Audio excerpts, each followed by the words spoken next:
On today's podcast, we're going to consider a topic in learning which 85% of the professional educational establishment believes, but research demonstrates unequivocally is a myth. Probably most of my audience has uncritically accepted this myth as well.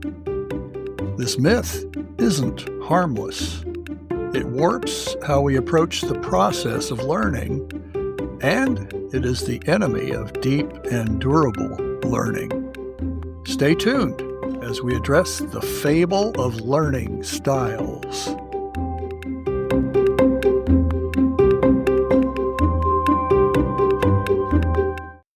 Let's start our evaluation of the concept of learning styles by defining what they are supposed to be. Evan Straub of the University of Michigan defines a learning style as a, quote, stable, consistent method that individuals use to take in, organize, process, and remember information, end of quote. You've probably heard someone label themselves a visual learner, for instance. This is usually a self-assessment, and it means at least that the person believes they learn best if instruction is highly visual. They prefer concrete illustrations to written descriptions or purely vocal instruction. Note that they prefer visualization, not that they absolutely require it in order to learn. There's no doubt that we all have such preferences, but learning style advocates contend that these preferences constitute legitimate expectations for good instructional design.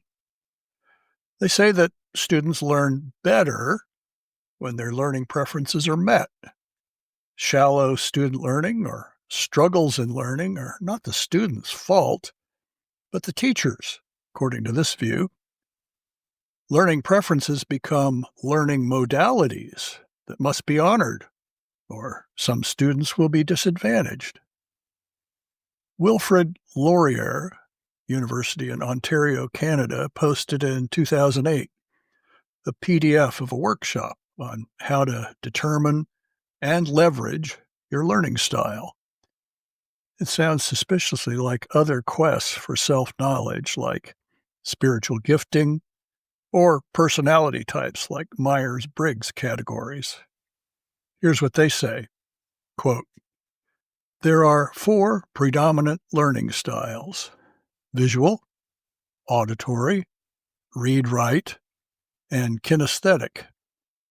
While most of us may have some general idea about how we learn best, often it comes as a surprise when we discover what our predominant learning style is. End of quote. The implication is that better learning occurs when we have better self-awareness of how we, as individuals, learn. This is something you need to know about yourself, or your learning will be compromised, they appear to say. The idea of a preferred learning style sounds plausible on the face of it. We know that learners are not all the same. The problem is partly with labeling this a learning style. More accurately, these represent preferred sensory channels for conveying information or ideas. They are upstream of the actual learning process. The process of learning is fundamentally the same in everyone. Sensory channels deliver their contents to working memory, where it interacts with ideas retrieved from long-term memory. Ideas are concepts and their connections to other concepts. Sensory information may modify concepts or their connections. We don't record the input of sensory channels. Learning is not a matter of mere retrieval of previous recordings. Such recordings don't exist. This is where learning styles erroneously play right into another myth, the myth that learning is recall. Learning is encoding perceived patterns in the form of concepts and their connections. Concepts are not static, but undergo regular reevaluation and remodeling. Learning is grappling with ideas and their meaning and import until I understand and can make appropriate application. There is evidence that individuals might be particularly good at visual or auditory memory. If they are indeed exceptional, it stands to reason that they would prefer instruction that plays to their strengths. This is back to preference again. They don't require instruction in this format. How about the contention that they learn better if we honor their preferences? Educational research fails to support this contention. As cognitive psychologist Daniel Willingham says, when learners are tested using instruction, quote, matching the preferred modality of a student doesn't give that student any edge in learning, end of quote. Evan Straub of the University of Michigan, in a post from March 19, 2025, puts it bluntly, quote, no study has shown that teaching to an identified learning style results in better retention, better learning outcomes, or student success. Instead, we see that teaching to a self-identified learning style has no impact on learning in children or adults, end of quote. I'll link to Straub's article in the accompanying blog post. Daniel Willingham, in a 2010 article, proposes a clarifying question. Quote, if I were to tell you, I want to teach you something, would you rather learn it by seeing a slideshow, reading it as text, hearing it in a podcast, or enacting it in a series of movements? Do you think you could answer without first asking what you were to learn? A dance, piece of music, or an equation? End of quote. Now, a dance is best learned as a series of movements, that is, kinesthetic mode. So is learning to tie a necktie or how to tie various kinds of specialized knots. The diagrams of knots in Boy Scout manuals never got me very far. Seeing a slideshow wouldn't be any better. Hearing a podcast on tying knots would be a farce.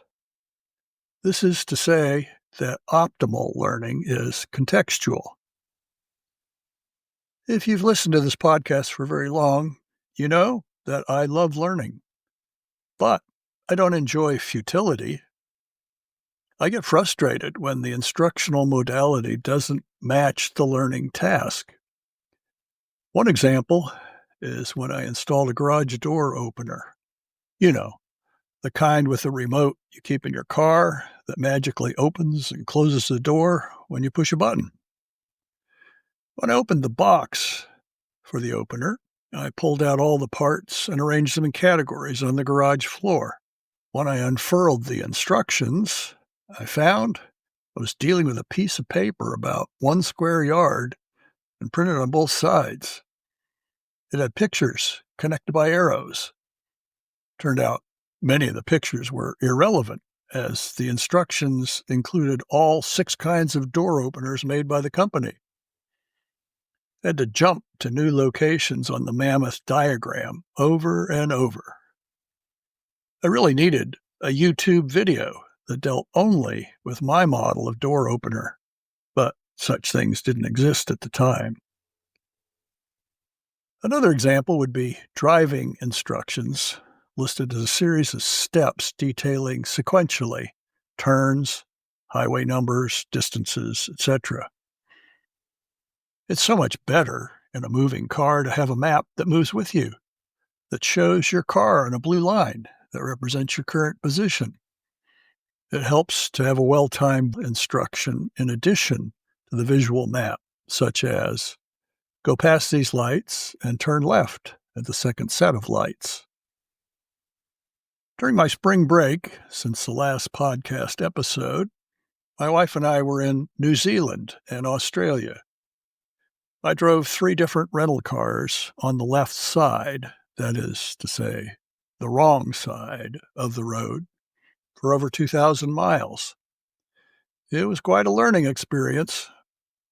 Conceptually, I knew that I was on the proper side of the road when I was positioned next to the center line of the road.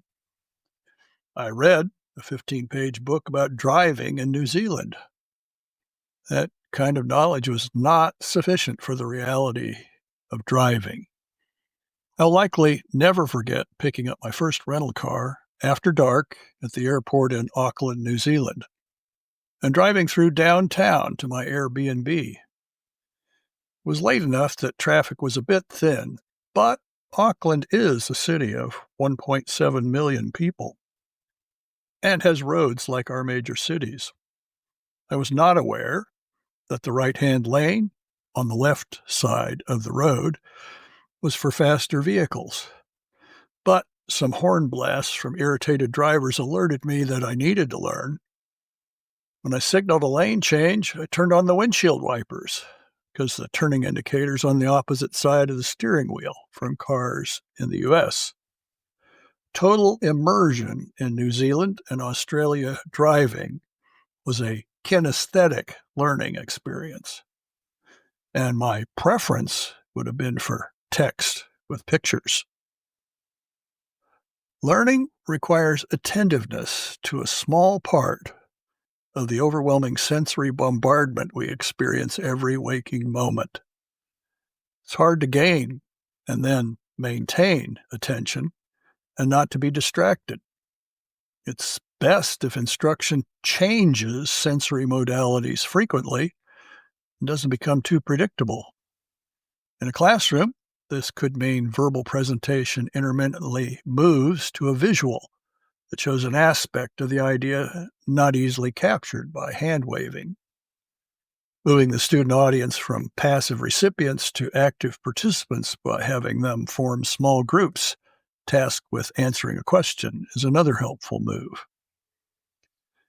In Sydney, Australia, at the Opera House, my wife and I were privileged to attend a pre-concert explanation of the symphonic pieces to be performed that night. The presentation talked about the composer and what he was trying to do in various movements. The verbal explanation regularly and helpfully gave way to audio excerpts that illustrated what we would hear that night. Even textbooks that attempt to teach rather than just provide information need to keep the attention of the students. I was personally involved in creating the pedagogy of the secular text, Essential Cell Biology, in its first edition. In this book, numerous and very accurate and detailed illustrations of structures and processes augmented the textual pedagogy and helped students to visualize what the text was attempting to paint with words. In addition, animations of processes were available to supplement the static illustrations. Finally, every 3 to 4 pages, there was a challenging question that the student should stop and answer to gauge their comprehension. All students, regardless of their preferred sensory channel, were served by this approach. Daniel Willingham, in his book, Why Don't Students Like School?, lists the principle for his chapter 7 on learning styles as, quote, children are more alike than different in terms of how they think and learn, end of quotation. Well, that's a true observation. However, it's an assertion, not a principle as I would define it, because it does not invoke causality. To summarize today's podcast, let me articulate 2 principles that marry the senses and the learning process. Here's the first one. We only learn through sensory input, but the most effective sensory channels depend on the particular learning task and not on personal preference.